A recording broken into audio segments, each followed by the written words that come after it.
सुहृन्मित्रार्युदासेन मध्यस्तद्वेष्य बन्धुषु साधुष्यपि च पापेषु समबुद्धिर्विशिष्यते।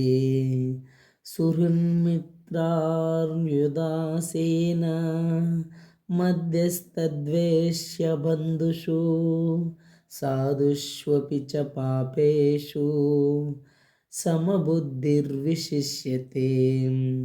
सुहृन्मित्रार्युदासेन मध्यस्तद्वेष्य बन्धुषु साधुष्वपि च पापेषु సమబుద్ధిర్విశిష్యతే.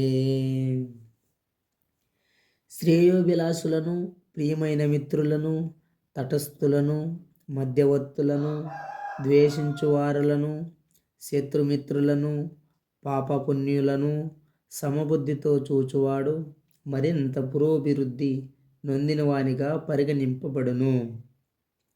యోగీ యుగ్నేత సతతమాత్మానం రహసే స్థితః ఏకాకీయత చిత్తాత్మా నిరాశేర పరిగ్రహః. యోగీ యుగ్నేత సతతమాత్మానం రహసి స్థితః ఏకాకీయత చిత్తాత్మా నిరాశేర పరిగ్రహః. యోగీ యుగ్నేత సతతమాత్మానం రహసి స్థితః ఏకాకీయత చిత్తాత్మా నిరాశేర పరిగ్రహః. యోగి అయినవాడు తన దేహమును, మనస్సును, ఆత్మను సదా భగవానుని సంబంధములోనే నియుక్తము చేసి ఒంటరిగా ఏకాంత స్థలమునందు నివసించుచు సావధానముగా మనస్సును నియమింపవలెను. అతడు కోరికల నుండి మరియు సమస్తమును కలిగి ఉండవలెనను భావన నుండి ముక్తుడై ఉండవలెను. భాష్యము. బ్రహ్మము, పరమాత్మ, భగవానుడను మూడు విధములుగా వివిధ దశలలో దేవదేవుడైన శ్రీకృష్ణుడు అనుభవమునకు వచ్చును. అట్టి దేవదేవుని దివ్యముగు ప్రేమయుక్త సేవయందు సదా నెలకొని ఉండుటే కృష్ణ భక్తి రసభావనమని సంక్లిప్తముగా తెలుపవచ్చును. అయినను నిరాకార బ్రహ్మానుభవము లేదా పరమాత్మానుభవమునందు అనురక్తులైన వారు సైతము పాక్షికముగా కృష్ణ భక్తి రసభావితులే ఎనబడును. ఏలయన నిరాకార బ్రహ్మము శ్రీకృష్ణుని దివ్యమైన దేహకాంతి కాగా, పరమాత్మ రూపము శ్రీకృష్ణుని సర్వత్ర వ్యాపించి ఉన్నటువంటి రూపము అనగా నిరాకారవాదులు మరియు యోగులు సైతము పరోక్షముగా కృష్ణ భక్తులే. కానీ కృష్ణభక్తి పరాయణుడు బ్రహ్మమననేమో మరియు పరమాత్మయననేమో సంపూర్ణముగా తెలిసి ఉన్నందున ఆధ్యాత్మికులలో అత్యున్నతుడై ఉన్నాడు. పరతత్వమును గూర్చిన అతని జ్ఞానము సంపూర్ణమై ఉండగా, నిరాకారవాదులు మరియు యోగులు కృష్ణభక్తి భావన యందు అసంపూర్ణులై ఉన్నారు. అయినను శీఘ్రముగను లేదా ఆలస్యముగను అత్యున్నత పూర్ణత్వమును బడియుటకై వారందరూ తమ తమ సాధనల యందు నిష్టగా కొనసాగవలనని ఇచ్చట ఉపదేశింపబడిరి. శ్రీకృష్ణుని యందే మనస్సును సంలగ్నము చేయుట యోగి యొక్క ప్రథమ కర్తవ్యము. క్షణకాలమును మరొక కృష్ణునే అతడు సదా స్మరించవలెను. ఆ విధముగా శ్రీకృష్ణ భగవానుపై మనస్సు కేంద్రీకృతమగుటే సమాధి ఎనబడును. మనస్సును కేంద్రీకరించుటకు మనుజుడు ఏకాంత ముననే సదా నిలిచి బాహ్య విషయముల నుండి కలిగేడు కలతను నివారింపవలెను. తన ఆత్మానుభవమునకు అనుకూలమైన వానిని గ్రహించుట మరియు ప్రతికూలమైన వానిని త్యజించుటను అతడు జాగరూకుడై వనరింపవలెను. కూడబెట్టవలనను భావనతో తనను బంధించినటువంటి అవాంఛిత విషయ వస్తువుల ఎడ అతడు నిశ్చయముగా తపన చెందరాదు. మనుజుడు ప్రత్యక్షముగా కృష్ణభక్తి భావన యందు నెలకొనినప్పుడు ఈ సంపూర్ణత్వము నియమములు అప్రయత్నముగా చక్కగా ఒనగూడగలవు.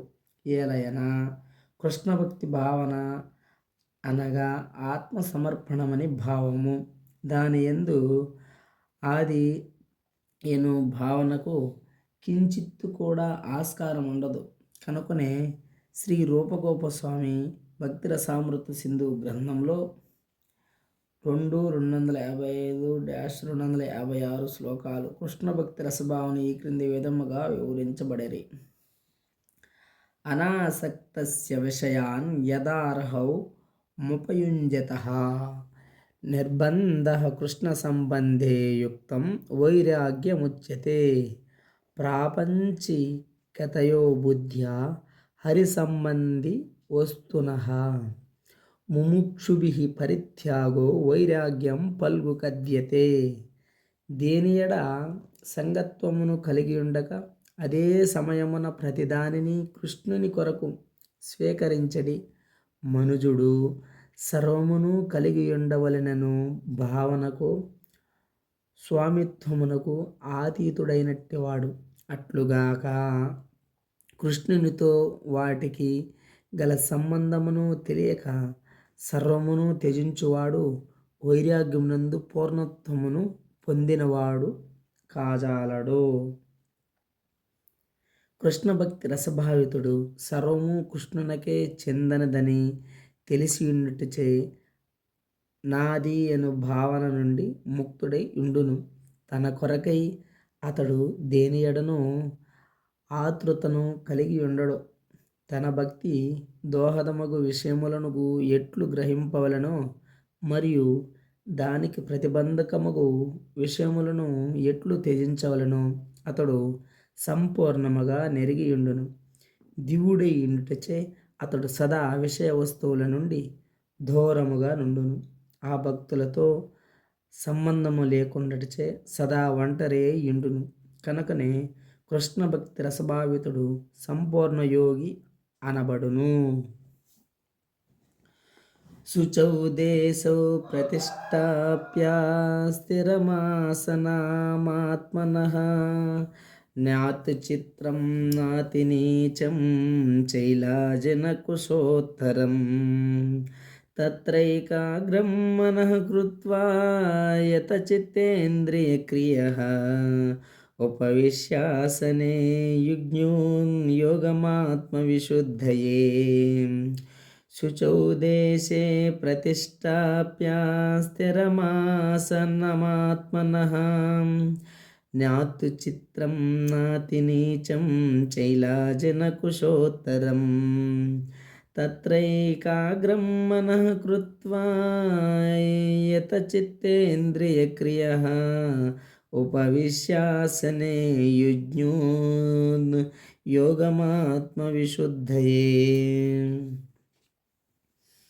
యోగాభ్యాసము కొరకు యోగి ఏకాంత స్థలమునకేగి నేలపై కుశాగ్రమును పరచి దానిని జింక చర్మము మరియు వస్త్రముతే కప్పబలను.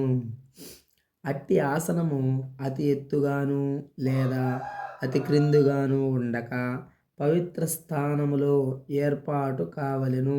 పిదప అతడు దానిపై స్థిరముగా కూర్చుండి ఇంద్రియ మనోకర్మలను నియమించి మనస్సును ఏకాగ్రపరచి హృదయశుద్ధి కొరకు యోగము నభ్యసించవలెను. భాష్యము. శుచౌ దేశే అను పదము ఇచ్చట తీర్థస్థానములను సూచించుచున్నది.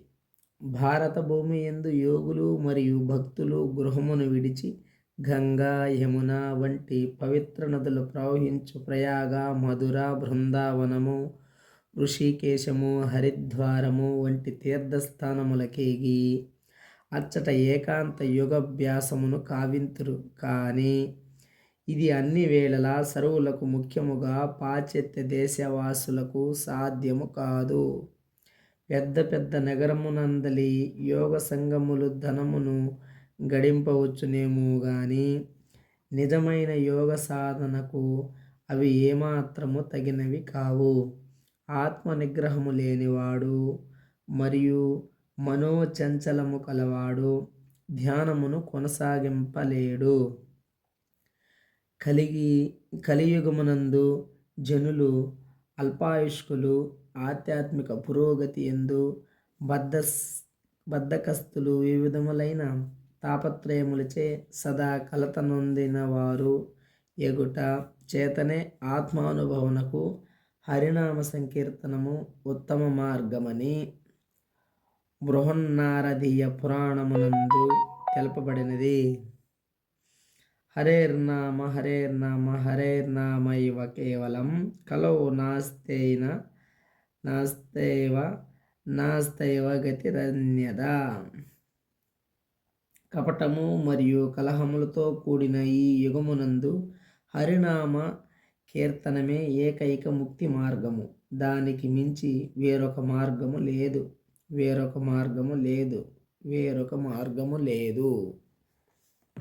జై గురుదేవా.